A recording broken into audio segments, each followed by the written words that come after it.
सैकड़ों गाड़ियां पिशावर से लेकर तोरखाम तक पाक अफगान शाहराह पर खड़ी हैं और अफगानिस्तान जाने के लिए क्लियरेंस का इंतजार कर रही हैं। 60 साला निजामुद्दीन ने 48 घंटों में सिर्फ 12 किलोमीटर का फासला तय किया है। गाड़ियां ज्यादा होने की वजह से वो हर 5 मिनट बाद रुक जाते हैं। वो मकामी इंतजामिया और हुकूमत से सख्त नाराज हैं।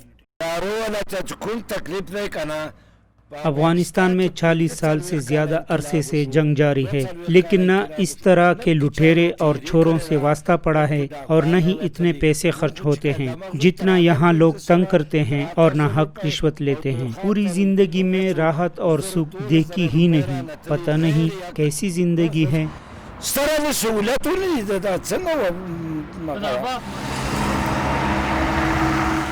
अफगानिस्तान ट्रांजिट में मुश्किलात की वजह से पाकिस्तान को रोजाना अरबों रुपए का नुकसान हो रहा है। सियासी उतार चढ़ाव और सरहदों पर सिक्योरिटी की गैर मामूली सूरत हाल की वजह से पाकिस्तान और अफगानिस्तान के दरमियान तिजारत का हुजम $7.2 बिलियन से कम होकर $4.1 बिलियन तक रह गई है। इनमें ज्यादातर नुकसान फल और सब्जी के ताजरों को हो रहा है। ताहिर खान तोरखाम में फलों और सब्जियों का कस्टम क्लियरिंग एजेंट हैं।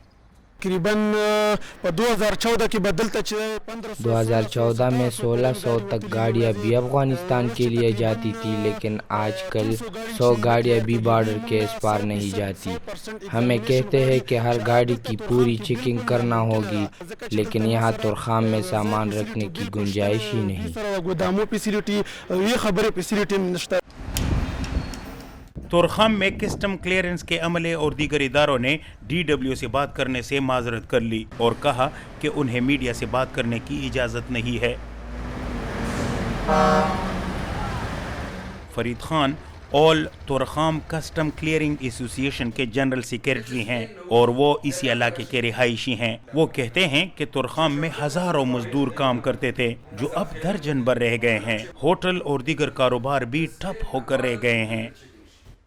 हमारा भी यही सोच है कि सोचे समझे साजिश मंसूबा है हमारे लोगों से रोजगार छीनने का, गवर्नमेंट का हो या किसी तरह का हो या किसी भी इदारे का हो, लेकिन सोचे समझे मंसूबे से हमारा कारोबार को नुकसान पहुंचा रहा है।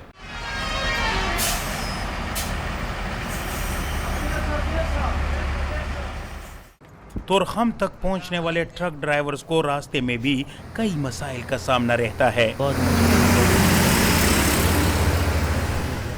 16 साल फयाज खान अपने भाई रिजवान खान के साथ बतौर मददगार इस ट्रक पर होते हैं। 4 दिन पहले कराची से उनका सफ़र शुरू हुआ था और आज उन्हें तोरखाम बॉर्डर पहुंचना था, लेकिन उनकी गाड़ी रास्ते में ख़राब हो गई है।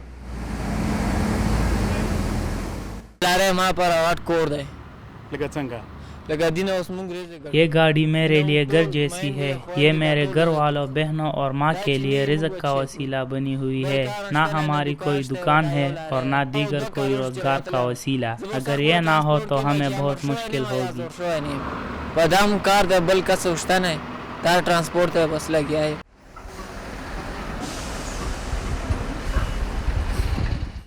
दिलचस्प बात यह है कि पाकिस्तान के रास्ते अफगानिस्तान को ट्रांजिट का 80% माल जा रहा है, जबकि पाकिस्तान की अपनी अशिया की एक्सपोर्ट तकरीबन 20% के करीब है। Mudassar Shah, DW news, तोरखाम।